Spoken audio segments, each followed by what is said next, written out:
بسم اللہ الرحمن الرحیم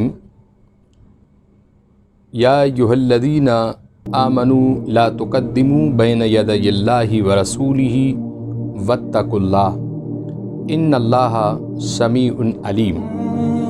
یا ایھا الذین آمنوا لا ترفعوا اصواتکم فوق صوت النبی ولا تجہروا لہ بالقول کجہر بعضکم لبعض ان تحبط اعمالکم وانتم لا تشعرون۔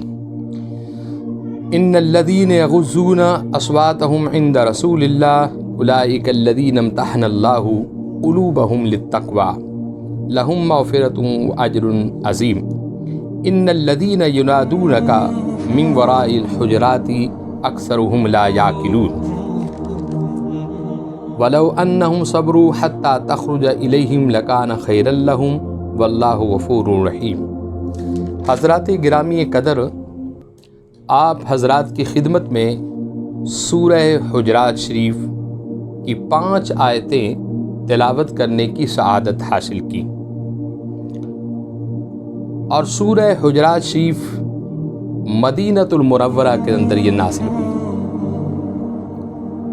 اس کے اندر 18 آیتیں ہیں اور 2 رکوعوں پر یہ سورہ مبارکہ مشتمل ہے۔ خالق کائنات نے اس سورہ مبارک کے ابتدا میں آداب مصطفیٰ صلی اللہ علیہ وسلم کا ذکر کیا ہے کہ میرے محبوب صلی اللہ علیہ وسلم کا کس طرح تم نے ادب کرنا ہے اور کس طرح محبوب کی بارگاہ میں حاضر ہونا ہے۔ اس کی جو پہلی آیہ کریمہ ہے، خالق کائنات نے فرمایا کہ یا ایھا الذین آمنوا لا تقدموا بین یدی اللہ ورسولہ واتقوا اللہ ان اللہ سمیع علیم۔ فرمایا کہ اے ایمان والو، اللہ اس کے رسول سے آگے مت بڑھو اور اللہ سے ڈرو، بے شک وہ سننے والا ہے اور جاننے والا ہے۔ اس آیہ کریمہ کا نزول اسباب، بعض مفسرین نے یہ لکھا ہے کہ آقا علیہ السلام کے زمانے میں کچھ لوگوں نے عید الاضحیٰ ادا کرنے سے پہلے قربانی کر لی تھی، اور بعض مفسرین نے یہ لکھا ہے کہ ابھی رمضان المبارک کے روزے شروع نہیں ہوئے تھے، کچھ اصحاب رسول نے روزے چند دن پہلے ہی شروع کر دیے تھے۔ تو خالق کائنات نے ان قربانی کرنے والوں اور روزے رکھنے والوں کو دونوں کا حکم دے دیا۔ فرمایا کہ یا ایھا الذین آمنوا لا تقدموا بین یدی اللہ ورسولہ، کہ اے ایمان والو، تم اللہ اس کے رسول سے آگے نہ بڑھو۔ رسول کریم صلی اللہ علیہ وسلم کو جب خبر ہوئی تو آقا علیہ السلام نے فرمایا کہ بھائی، پہلے نماز عید ادا کروں، اس کے بعد پھر قربانی کروں۔ اسی طرح روزوں کے متعلق بھی آقا علیہ السلام نے فرمایا کہ جب تم رمضان المبارک کا چاند دیکھ لو تو پھر تمہیں روزہ رکھنے کا حق ہے، اس سے قبل مت رکھو۔ اور دوسری آیہ کریمہ میں اللہ رب العزت نے بلکہ سورہ فتح میں تو آقا علیہ السلام کی شان یوں بیان فرمائی، وَتُعَزِّرُوهُ وَتُوَقِّرُوهُ۔ فرمایا کہ اے لوگو، تم اللہ اس کے رسول کی تعظیم کرو اور توقیر بھی کرو۔ یہاں یہ مطلقاً فرما دیا کہ تم پر واجب ہے تم اللہ اور اس کے رسول صلی اللہ علیہ وسلم کی تعظیم بھی کرو اور توقیر بھی کرو۔ سورہ حجرات کی دوسری آیہ کریمہ میں فرمایا کہ یا ایھا الذین آمنوا لا ترفعوا اصواتکم فوق صوت النبی، کہ اے ایمان والو، اپنی آوازیں اس غیب بتانے والے نبی کی آواز سے اونچا مت کرو۔ یہ امت کو حکم تھا، غلامان رسول کو حکم مل رہا تھا کہ اے ایمان والو، تم اپنی آوازوں کو نبی معظم صلی اللہ علیہ وسلم کی آواز سے اونچا مت کرو۔ فرمایا کہ وَلَا تَجْهَرُوا لَهُ بِالْقَوْلِ كَجَهْرِ بَعْضِكُمْ لِبَعْضٍ، اور ان کے سامنے تم چلا چلا کر باتیں مت کرو جیسا کہ تم ایک دوسرے سے بات کرتے ہو. أَن تَحْبَطَ أَعْمَالُكُمْ وَأَنْتُمْ لَا تَشْعُرُونَ، اگر تم ایسا کرو گے تو تمہارے اعمال ضائع ہو جائیں گے اور تمہیں خبر بھی نہیں ملے گی. آگے پھر فرمایا ان الذین یغضون اصواتهم عند رسول اللہ، بے شک وہ لوگ جو اپنے رسول کریم صلی اللہ علیہ وسلم کی آواز سے اپنی آوازوں کو پست رکھتے ہیں، آہستہ رکھتے ہیں.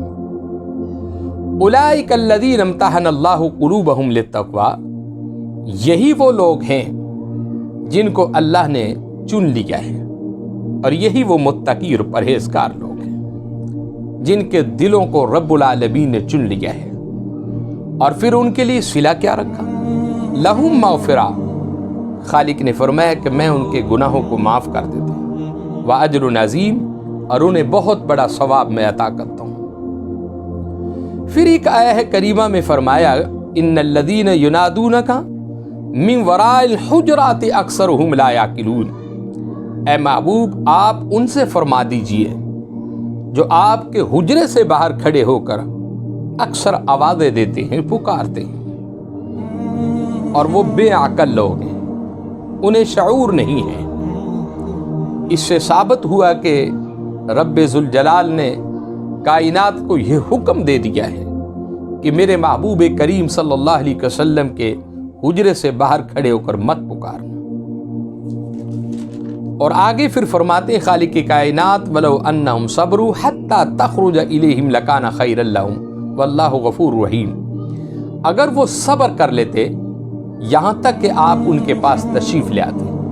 خالق کائنات فرما رہے ہیں اگر وہ صبر کر لیتے یہاں تک کہ میرے حبیب ان کے پاس تشریف لے آتے، اور اللہ ان کو بخشنے والا ہے اور ان پر مہربان ہے. یہ آیا ہے کریمہ کا نزول اسباب کچھ اس طرح ہے کہ ایک صحابی رسول تھے حضرت ثابت بن قیس رضی اللہ تعالیٰ عنہ. وہ حضور علیہ السلام کے بڑے سچے پروانے تھے، دیوانے تھے، حضور کے عاشق تھے. جب حضور علیہ السلام کی خدمت میں وہ تشریف لاتے تو ان کے کان بہرے تھے، وہ کم سنا کرتے تھے. جب محبوب سے بات کرتے تو وہ اونچی آواز سے بولتے، بلند آواز سے بات کرتے. تو کچھ لوگ یہ سمجھتے کہ یہ حضور کی بارگاہ میں کھڑے ہو کر بے ادبی کر رہا ہے. نبی معظم رحمت عالم صلی اللہ علیہ وسلم کو علم تھا کہ اسے کم سنتا ہے.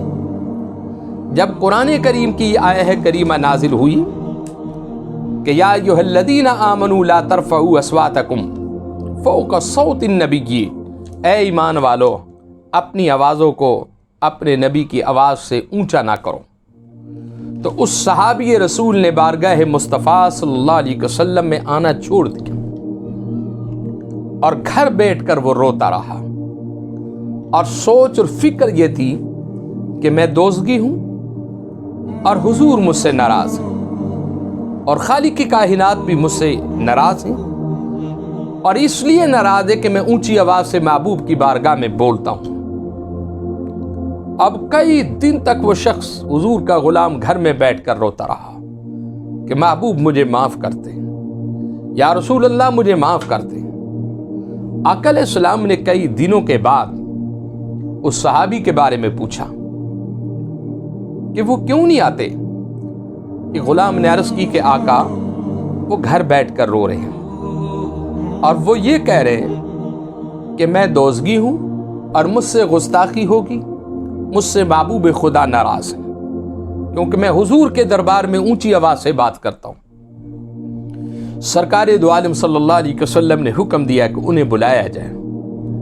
حضرت ثابت بن قیس جب بارگاہ مصطفیٰ میں آئے، ان کا سر جھکا ہوا تھا، ان کی آنکھیں نم تھیں، آنکھوں سے آنسوؤں کے قطرے بہ رہے تھے، اور دل کے اوپر اور جسم کے اوپر ایک کیفیت طاری تھی، نہ جانے محبوب خدا مجھے کیا سزا دیں گے. کائنات کا بادشاہ ہے، رسولوں کے امام ہیں، انبیاء کے تاجدار ہیں، خدا جانے آج مجھے کیا سزا دیں گے اور مجھے کیا کہیں گے۔ حضور کی بارگاہ میں جب وہ غلام حاضر ہوا، حضور علیہ السلام اٹھے اور اسے سینے سے لگایا۔ فرمایا کیوں نہیں آ رہے تھے؟ آقا اس لیے نہیں آ رہا تھا کہ میں دوزخی ہوں اور مجھ سے خطا ہوگی، میں آپ کے دربار میں اونچا بولتا تھا۔ حضور علیہ السلام نے فرمایا کہ اے ثابت بن قیس، تم اللہ کے اس فیصلے سے مستثنا ہو، یہ فیصلہ تم پر لاگو نہیں ہوتا۔ حضور علیہ السلام نے فرمایا کہ تمہاری مجبوری ہے کہ تمہیں کم سنتا ہے، اس لیے کہ محبوب خدا نے تمہیں کہہ دیا ہے یہ فیصلہ تمہارے اوپر لاگو نہیں ہے، باقی اصحاب کے اوپر یہ فیصلہ لاگو ہے، باقی اصحاب اس کے تابع۔ اور ایک روایت میں یہ بھی آتا ہے، مفسرین کرام نے یہ بھی لکھا ہے کہ قبیلہ بنی تمیم کے کچھ لوگ بارگاہ مصطفیٰ کریم صلی اللہ علیہ وسلم میں آئے کہ ہمارے علاقے کا جو سربراہ ہے وہ فوت ہو چکے ہیں، آپ ہمیں سربراہ دیں، آپ ہمیں گورنر دیں، آپ ہمیں کوئی عامل دیں، آپ ہمیں کوئی نگران دیں، ہمیں امیر دیں جو ہمارے علاقے کی عمارت سنبھالے اور ہمارے معاملات میں دیکھ بھال کرے، ان کو حل کرے۔ مفسرین نے لکھا ہے کہ حضرت ابو بکر صدیق رضی اللہ تعالی عنہ نے قعقاع ابن معبد کو منتخب کیا اور حضرت سیدنا فاروق اعظم رضی اللہ تعالی عنہ نے اقراء بن حابس کے اس کو مقرر کر دیا۔ جب دونوں نے اپنے اپنے آدمی مقرر کر دیے، حضرت سیدنا صدیق اکبر رضی اللہ تعالی عنہ نے حضرت عمر سے کہا کیا تم میرا مقابلہ کر رہے؟ حضور مقابلہ تو نہیں ہے، آپ کی اپنی تجویز ہے، میری اپنی تجویز ہے۔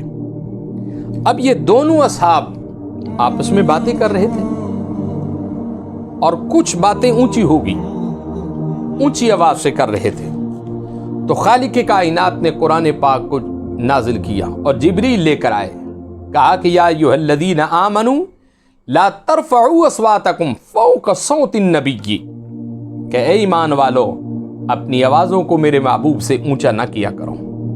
اور پھر فرمایا کہ ولا تجہروا لہ بالقول کجہر بعضکم لبعض، اور ان کے سامنے چلا کر بات نہ کیا کرو جس طرح تم ایک دوسرے سے باتیں کرتے ہو۔ اور پھر اس کی سزا بھی دی، ان تحبط اعمالکم، سزا بھی سنا دی، اور اگر تم ایسا کرو گے تو تمہارے اعمال میں ضائع کر دوں گا، وانتم لا تشعرون، اور تمہیں خبر بھی نہیں ہوگی۔ بعض مفسرین کرام نے اس آیت سے مراد حضرت ابو بکر صدیق اور حضرت سیدنا فاروق اعظم رضی اللہ تعالی عنہما کی ذات و گرامی لی ہے۔ اب جہاں تک یہ تعلق ہے کہ وہ حجرے سے باہر کھڑے ہو کر آوازیں کیوں مارتے، روایت میں آتا ہے کہ قبیلہ بنی تمیم کے کچھ لوگ تھے جو حضور کو ملنے کے لیے آئے تھے، اور جب وہ ملنے کے لیے آئے تو حجرہ رسول کا دروازہ بند تھا، تو وہ دروازے سے باہر کھڑے ہو کر محبوب علیہ السلام کو آوازیں لگا رہے تھے۔ تو خالق کائنات نے قرآن کریم فرقان حمید کی آیت نازل فرمائی اور فرمایا کہ ان الذین ینادونک من وراء الحجرات اکثرهم لا یعقلون، محبوب جو آپ کو حجرے کے باہر کھڑے ہو کر پکارتے ہیں وہ اکثر بے عقل ہیں۔ اور پھر فرمایا وَلَوْ أَنَّهُمْ صَبْرُوا حَتَّى تَخْرُجَ إِلَيْهِمْ لَكَانَ خَيْرًا لَهُمْ وَاللَّهُ غَفُورٌ رَحِيمٌ، یہاں تک کہ اگر وہ صبر کر لیتے تو محبوب آپ نے باہر آ جانا تھا، اور اللہ بخشنے والا ہے اور مہربان ہے۔ تو قبیلہ بنی تمیم کے یہ کچھ لوگ تھے جو حضور علیہ السلام کے حجرے سے باہر کھڑے ہو کر آوازیں مار رہے تھے، تو رب العالمین نے ان کے آواز مارنے کا یہ جواب دے دیا، فرمایا کہ میرے محبوب کے حجرے کے باہر کھڑے ہو کر آوازیں نہ مارو، اور اگر تم صبر کر لیتے تو میرے حبیب نے آ جانا تھا۔ تو یہ آیا ہے کریمہ جو تھی نبی معظم رحمت عالم صلی اللہ علیہ وسلم کی بارگاہ میں حاضر ہوئی، اور آج بھی یہی حکم ہے کہ آپ روضہ رسول پہ جاتے ہیں۔ آقا علیہ السلام اپنے روضہ مبارک میں زندہ ہیں، حیات ہیں۔ پوری امت کو یہ حکم ہے کہ روضہ رسول کے قریب جب بھی آپ پہنچیں، آہستہ حضور کے دربار میں سلام پیش کریں، درود پیش کریں، اور آہستہ محبوب کے دربار میں کھڑے ہو کر بات کریں۔ پیر میر علی فرماتے ہیں کہ کوئی مثل نہیں ڈھولن دی، اور چپ کر میر علی اتھے جا نہیں بولن دی۔ یہ ایسا دربار ہے۔ آپ نے دیکھا کہ حضور علیہ السلام کی شان اور ادب مصطفیٰ صلی اللہ علیہ وسلم نے خالق نے مطلقاً قرآن کریم میں فرما دیا۔ نبی معظم رحمت عالم صلی اللہ علیہ وسلم کی بارگاہ میں کچھ اصحاب کھڑے ہوئے تھے۔ حضرت معاذ بن جبل، نبی پاک علیہ السلام نے انہیں گورنر مقرر کیا یمن کا، حضرت معاذ بن جبل کو۔ آقا علیہ السلام کی خدمت میں آئے وہ اجازت لینے کے لیے۔ حضور علیہ السلام نے فرمایا، اگر تم سے کوئی مسئلہ پوچھے اور تم سے کوئی فیصلہ کرانا چاہے تو معاذ کیا کرو گے؟ تو حضرت معاذ نے کہا کہ میں اللہ کے قرآن سے تلاش کروں گا، اس مسئلے کا حل اللہ کے قرآن سے تلاش کروں گا۔ آقا نے فرمایا کہ اگر وہاں سے تمہیں نہ ملے پھر؟ تو عرض کی کہ یا رسول اللہ صلی اللہ علیہ وسلم کہ میں پھر حدیث اور سنت رسول سے تلاش کروں گا۔ یہ حکمرانوں کو حضور علیہ السلام حکم فرما رہے۔ حضور نے پوچھا کہ اگر وہاں سے بھی تمہارے اس مسئلے کا حل نہ ملا پھر کیا کرو گے؟ تو حضرت معاذ رضی اللہ تعالیٰ عنہ کیا کہتے ہیں کہ یا رسول اللہ صلی اللہ علیہ وسلم کہ میں پھر خود اجتہاد کروں گا، میں پھر خود اجتہاد کروں گا۔